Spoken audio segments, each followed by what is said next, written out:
Je suis étudiante en littérature, ça fait maintenant en fait j'ai fait 2 ans de cégep, puis je commence l'université en septembre. J'ai toujours été une grande passionnée des livres, de la lecture, des mots, un peu tout ce qui touche à l'art. C'est pourquoi en avril dernier, j'ai décidé d'ouvrir mon blog qui s'appelle Le Petit Écureuil Livresque. Je donne mon avis, je donne mon opinion, puis que j'ai aimé ou pas, je vais parler de ce livre-là. Des fois, j'en ai beaucoup à dire, des fois un peu moins. En fait, je donne vraiment mon avis complet sur le livre. J'ai toujours été une grande passionnée des arts, tout ce qui touche aux arts. C'est pourquoi aujourd'hui, j'ai décidé de faire ma première vidéo. Ça fait longtemps que ça me trotte dans la tête, ça fait longtemps que j'ai envie de me lancer dans tout ça pour pouvoir un peu agrémenter mon blog avec des vidéos, puis pour pouvoir apporter aussi un contenu différent. Comme première vidéo, je ne savais pas vraiment quoi faire, puis j'avais envie un peu de me présenter, mais sans juste parler de moi. Donc je me suis dit que la meilleure façon que vous appreniez à me connaître, c'est en connaissant mes livres préférés. Donc c'est pourquoi j'ai décidé de vous faire un top 5 de mes livres préférés. Pour commencer, j'ai décidé de vous parler de Ensemble c'est tout de Anna Gavalda. C'est un livre que j'ai lu environ à la moitié de mon secondaire. Puis depuis ce temps-là, je l'ai déjà lu au moins 2 ou 3 fois. C'est un livre assez épais, il fait 560 pages à peu près. Mais c'est vraiment un livre que quand je l'ai lu, ça a vraiment été comme un choc pour moi à quel point j'ai aimé ça. Ça raconte l'histoire de 3 personnages qui sont assez amochés par la vie, qui savent pas vraiment où s'en aller, ils savent pas vraiment non plus qui être. Ils ont assez de problèmes un peu à gérer leur vie, tout ça. Puis ensemble, ces 3-là, ils vont arriver un peu à se reconstruire puis à se rebâtir. Puis c'est vraiment une histoire d'amour, d'amitié, même de famille, parce qu'à la fin, ils sont vraiment comme une famille. Puis c'est un livre qui est très beau à lire, puis je trouve qu'il y a une belle leçon à retirer de ce livre-là. Ensuite, je vais vous parler de La vérité sur l'affaire Harry Kébert de Joël Dicker. Si vous m'avez déjà demandé quel livre que vous pourriez lire, c'est clair que je vous ai déjà conseillé ce livre-là. C'est un livre qui fait plus de 800 pages. Je l'ai lu en 3 jours. J'étais vraiment incapable de m'arrêter. C'était vraiment... Je l'ai lu au mois de janvier cette année. C'est vraiment ma découverte de l'année. Puis depuis l'année, c'est vraiment mon livre préféré que j'ai lu. C'est vraiment... Je sais même pas quel mot utiliser. Puis ça raconte l'histoire de Marcus, un écrivain, qui apprend que son professeur d'université, lorsqu'il est à l'université, vient d'être accusé d'avoir kidnappé une jeune fille de 15 ans. Puis là, il croit pas trop à ça, donc il se rend sur place, puis il enquête un peu. C'est pas un thriller comme tous les autres qu'on est habitué de lire, c'est tellement... Ah, vraiment, là, je pense que le moins j'en dis, le mieux c'est, le mieux vous allez pouvoir découvrir tout ça par vous-même, parce que c'est vraiment un livre qui vaut la peine d'être lu. Puis c'est tellement, tellement bien écrit, c'est vraiment, là, un de mes coups de cœur depuis que je sais lire, là. Vraiment, vraiment, là. Donc, c'est un livre à lire. En 3e place, je vais vous parler d'un livre, mais surtout d'un auteur que j'adore vraiment. Ce livre-là, c'est Les Déferlantes de Claude Digallet.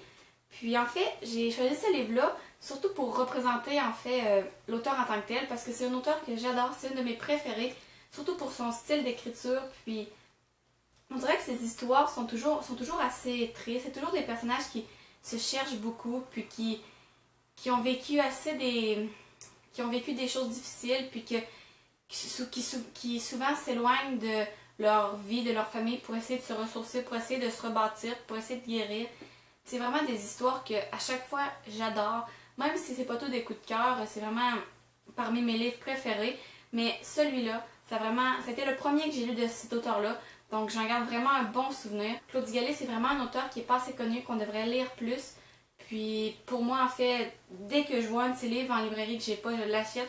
Je regarde même pas de quoi ça parle, je l'achète, c'est clair. Je suis vraiment vendue à cet auteur-là. Ensuite, on arrive au top 2. Là, ça commence à être plus sérieux un peu. Ça, c'est vraiment mes livres préférés de tous les temps, que j'ai découvert il y a assez longtemps, puis que vraiment, c'est mes livres. Quand on me demande c'est lesquels mes 2 livres préférés ou juste mes livres préférés, je nomme toujours ces 2 livres-là. Donc, je vais commencer par vous parler de La cloche de détresse de Sylvia Plath. J'ai la version française ici, puis j'ai la version originale ici. Je sais que pour celle-là, c'est la seule couverture, je crois, mais pour celle-là, il y en a plusieurs autres. C'est autobiographique. C'est l'histoire de Sylvia Plath qui souffrait de dépression, de troubles bipolaires, puis des problèmes dans le genre. Puis elle raconte justement son histoire, elle raconte son hospitalisation, tout ça. Mais qu'est-ce qui fait que j'aime autant ce livre? C'est pas spécialement l'histoire, c'est plus tout ce qui entoure l'auteur, parce que c'est vraiment... Cet auteur-là, c'était une poète aussi, puis elle vivait avec un autre poète, son mari, mais elle vivait tellement dans l'ombre de cet homme-là, puis c'est tellement triste à voir, puis... Oh, j'aimerais ça pouvoir vous en parler plus que ça, mais en même temps, je veux pas spoiler pour les personnes qui souhaiteraient le lire. Mais c'est vraiment... en lisant ce livre-là, j'ai découvert un auteur que je me sentais vraiment proche d'elle, puis quand j'ai terminé ce livre-là, je me souviens, j'étais dans mon lit, c'était le soir, puis j'allais me coucher, puis je pense que j'ai dormi avec ce livre-là tellement je savais pas comment me sentir, puis tellement je voulais pas quitter Sylvia Plath, parce que dans la vraie vie, elle s'est suicidée, puis je voulais tellement pas croire à ça, je voulais tellement qu'elle reste vivante, puis dans ce livre-là, justement, elle est vivante, puis j'étais là, je veux m'accrocher à ça, je veux qu'elle reste vivante, puis c'est vraiment un livre qui m'a pas troublée, mais qui m'a un peu choquée, puis qui m'a vraiment touchée profond à l'intérieur de moi. Puis c'est pour ça que je peux pas vous parler de moi sans vous parler de cet auteur-là, de ce livre-là. Donc on arrive au numéro 1. Si vous me connaissez, vous savez déjà de quel livre je vais vous parler. C'est évident, là, je veux dire, c'est mon livre préféré depuis peut-être 5, 6, 7 ans. C'est vraiment... je l'ai découvert, j'étais assez jeune, j'avais peut-être 13 ans, puis j'ai jamais lu un livre qui pouvait détrôner ce livre-là. Donc, il s'agit de L'Attrape-Cœur de J.D. Salinger. Ici, c'est la couverture française. Je sais qu'il y en a un autre qui est un peu plus populaire, qu'on voit un peu plus souvent, mais moi, c'est celle que j'ai. Puis ici, c'est la couverture anglaise. Donc, voilà, L'Attrape-Cœur, Holden, mon Holden. Juste à y penser, je suis tellement en amour avec ce livre-là, avec ce personnage-là. C'est un livre que j'ai lu peut-être 8 fois, je sais pas, je le lis. C'est quand même un petit livre qui fait à peu près un petit peu plus que 200 pages. Puis à chaque fois que je le relis, je prends plaisir à tout redécouvrir, mais surtout, je prends plaisir à pouvoir être avec Holden parce que c'est vraiment... on parle souvent de book boyfriend. Pour moi, c'est vraiment Holden, là, c'est vraiment l'amour de ma vie dans les livres. Là. J'ai jamais connu quelque chose comme ça. Je sais que c'est peut-être intense un peu de dire ça, mais c'est juste ça. Puis je connais beaucoup de personnes qui n'ont pas vraiment aimé ce livre-là. Une fois dans ma classe, on l'a lu, puis les personnes accrochaient pas, puis tu sais, le monde, je crois que le monde peut-être comprenait pas, mais si les gens autour de moi aiment pas ce livre-là, honnêtement, ça me dérange pas parce que je me dis, bon, à la limite, c'est correct. Tu l'aimes pas, bon, ben, Holden, il est juste à moi. Tu peux pas l'aimer autant que moi.